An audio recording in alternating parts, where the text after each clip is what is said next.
So pornography, barakallahu fikum, is one of the biggest problems today, and one of the reasons is because it is so accessible.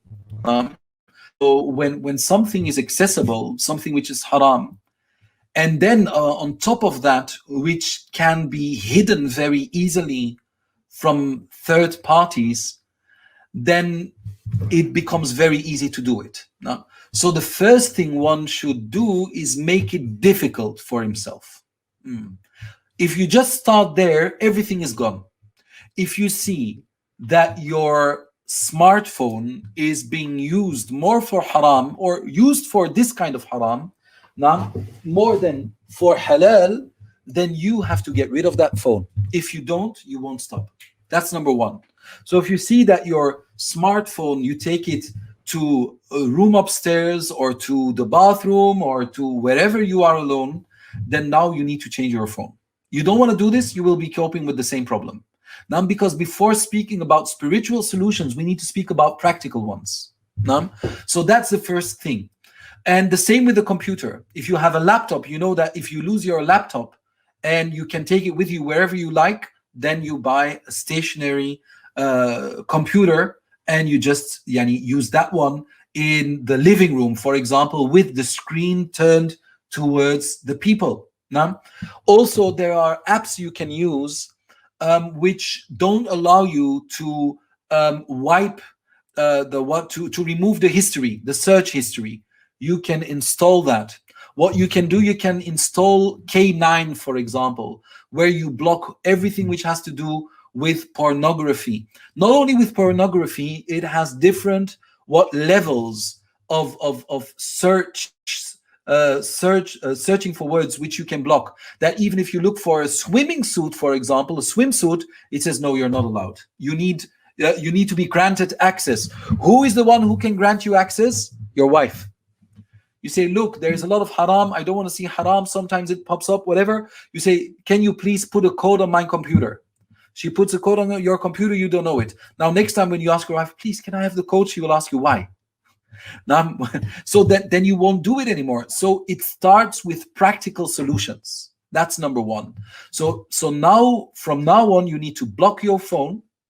You need to have a code, an app which stops you from looking at haram on your computer as well, or you are going to get rid of that, whatever you do.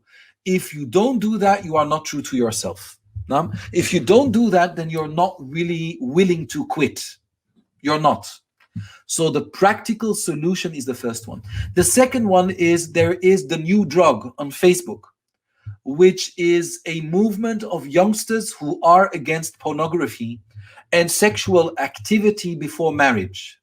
Now, even though that they are not Muslims, which doesn't change a thing, they come up with very beautiful ideas and with stories of people who were addicted to porn and how it messed up their lives literally.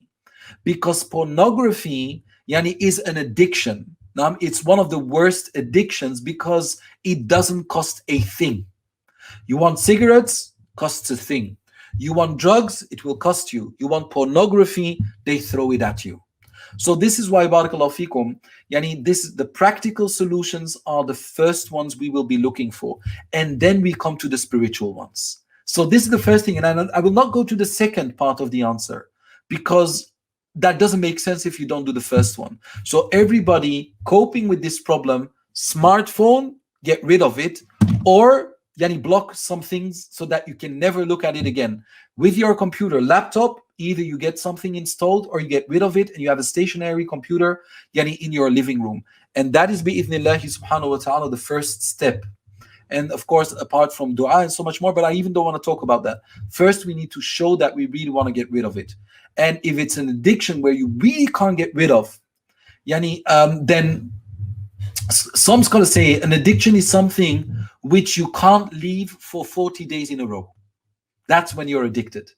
So when you return to something, even after 3-4 weeks, and that it's an urge, and an urge means it becomes an obsessive thought in your mind. Like it's not there all the time. That happens later on at a later stage.